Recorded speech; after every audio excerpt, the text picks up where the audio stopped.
I'm Surya. And I'm Rachel. So during spring break, we went to Cambodia for a service trip. So today we're gonna introduce some basic facts of the families we help with. So first is the location of the family. Here is the city Siem Reap where we live, and this is the location of the family. So you can see it is 15 kilometers away from the major city, and which means there's no stores, there's no street, and there are fewer people over there. So the family we help is definitely one of the poorest family in the village. And the annual income of the family is about $600 to $800, which is about around about 4,000 RMB per year. And life is really hard for them. Here are some members in the family.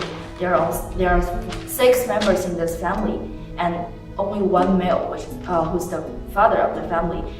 Because we know that Cambodia is divided into dry season and rainy season. During the rainy season, the father is a fisherman. And during the dry season, he's a farmer. He's gonna grow some vegetables and some rice. This is the wife of this family. She's the mother. She's a full-time housewife. And they have 4 children, all girls, and their age is from 6 to 1. And talking about how we choose their family to help, so our school is working with a non-profit organization, Volunteer Building for Cambodia, and this organization help us contact with local, and they ask the town mayor which family need our most help, and the town mayor said this family is definitely one. Their house, the village provide them little piece of land in order for them to grow some vegetables and crops. When we actually get there, they actually lived in a very, very simple straw shed, and the condition is almost, I think is kind of terrible. It's really hard to imagine that they sleep there, they study there, they somehow cook food there, and they invest their gas sitting in their house, just in their living place. Life is so hard for them. Oh, I am Peter Wu, and I'm May Mihawk. And both of us, we went to the Cambodia service trip, and we participated in a service project where we built a house with this group called BBC. After you see the house, you start off from the first day. We just go to a site, we see a bunch of wood and pieces of other gadgets and tools lying around, and then the last day we see an actual physical house standing up with people in it. It's just a really nice kind of feeling. It also brought us all together, I think, as far as Kwame and DAIS, DAIS and DAIS, Kwame and Kwame. I think we all got closer just sharing that moment. I was really impressed with all of our students' hard work. I didn't really see a lot of students that just sat out in the shade and did nothing and complained all day. Most of the people that were actually working and they were contributing to the building of the house, which was really nice. I think a couple girls that really stood out to me a lot. Sari, Nadia, when we were working together on marking the wood beams, you girls stuck with it and you weren't afraid to get your hands dirty, especially Sari. She did an amazing job. I thought it was wonderful. And Jasmine was doing really well hammering. She was hammering much better than most of the boys. It was fun, kind of we made like I mentioned earlier, Mr. Perry, Sam, Jerry, and I, we were having this competition. Even up in the house when you started nailing things and nailing nails, hammers, you kind of made it a competition kind of, and it was really fun. And most of the students, so many of us were kind of spoiled kids. We don't get to go out in the open and actually do stuff and build stuff with our hands and get dirty and make things. And we learned new skills. Some of the kids, I'm pretty sure they learned, it was their first time grabbing a hammer, or first time learning how to saw, and it was it's a valuable skill set to have as a person. Hi, I'm Sidona. I'm Tomoki Otani. So we went on one of the 2 assignments for the local community. One was construction and one was teaching. and Sedona and I were teaching. And so what we did over 3 days was just provide some basic education for the kids there. Taught them songs and things like that. We painted a sign of the house. Yeah, we got to do a little project and we painted with them, and we also helped to teach English. So for my group, we mainly focused on like learning English, and for one of the lessons we did shapes, which was a lot of fun because then we went outside and we got to point out like, oh, that's a triangle, or oh, that's a circle, and stuff like that, and it was a lot of fun. The kids in my group, they were really excited to learn, like they were really enthusiastic about it. We taught them London Bridge is falling down, and that took us, I think, the entire 2.5 hour period, and we had about a half hour to actually run through it. It took some adjusting too, but we eventually got it. It was kind of hard for me to remember everybody's names because there were so many of them. But I think one thing that really brought everyone together was the painting, because it really showed like this is how we got together and this is the product.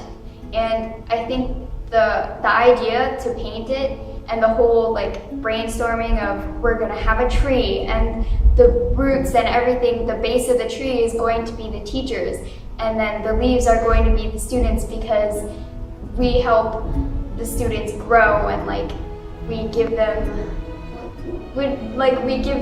Support. And so like the whole idea for the tree like really not only It's really symbolic. Yeah, it was a symbolic thing that we wanted as like teachers, but also for them like as students as well.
So from here to the hotel is gonna be just only like 20-minute drive.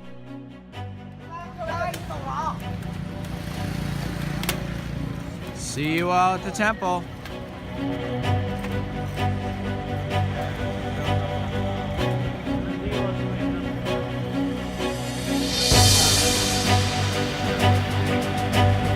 Okay, Jerry. Okay, Jerry.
I think the whole point of building a house for the family is to provide a better, safer living condition. And I hope that they'll have good sleeps from now on. Most importantly, the house that we built is a symbol of our care for them.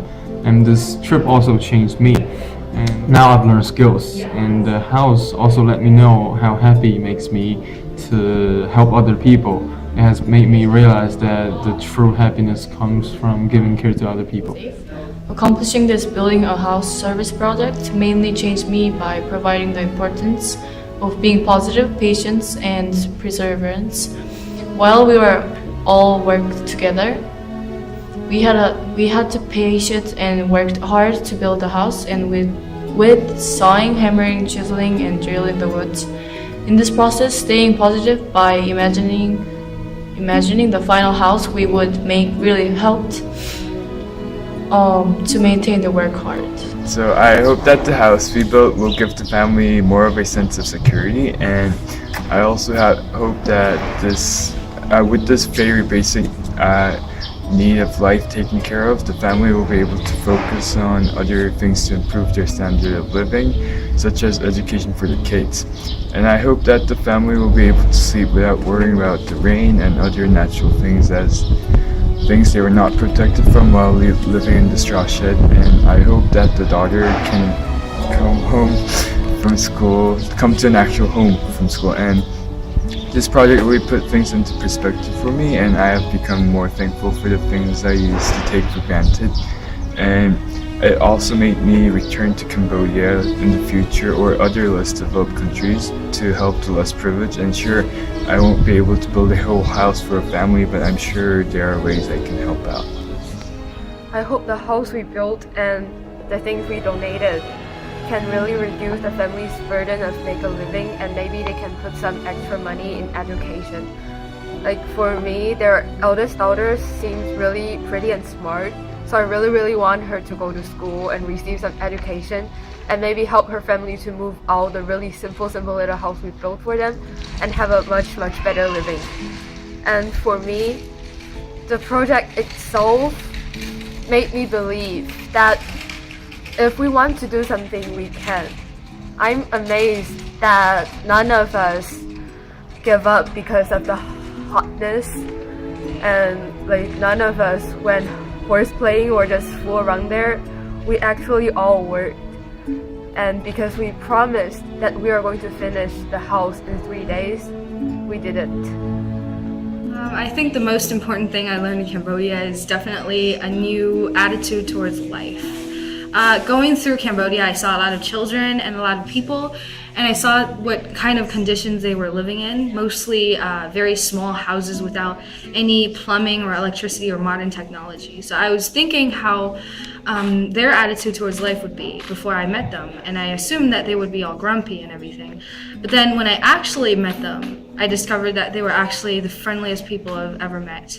And the children we taught were really just angels. And even though they didn't have anything from their families, they were all fishermen and farmers, they had so much happiness in their lives, and they were just always having a smile on their face.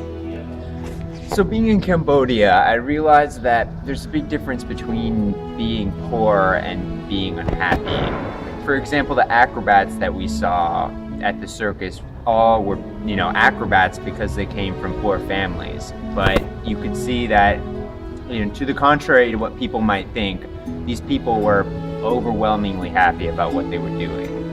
And this goes to show that being happy and being rich aren't really the same thing. I think the most important thing to share with my family is how money does not buy happiness. From this trip, I saw some of the happiest children in the world, even though they were really poor. It taught me that in the rich world, people always take things for granted and never really appreciate its true form and worth. They always need more and more things to satisfy themselves, and they don't appreciate the simplest things in life. In the poor world, people never take things for granted, and they're always the happiest with even the smallest acts of kindness and the simplest things in life.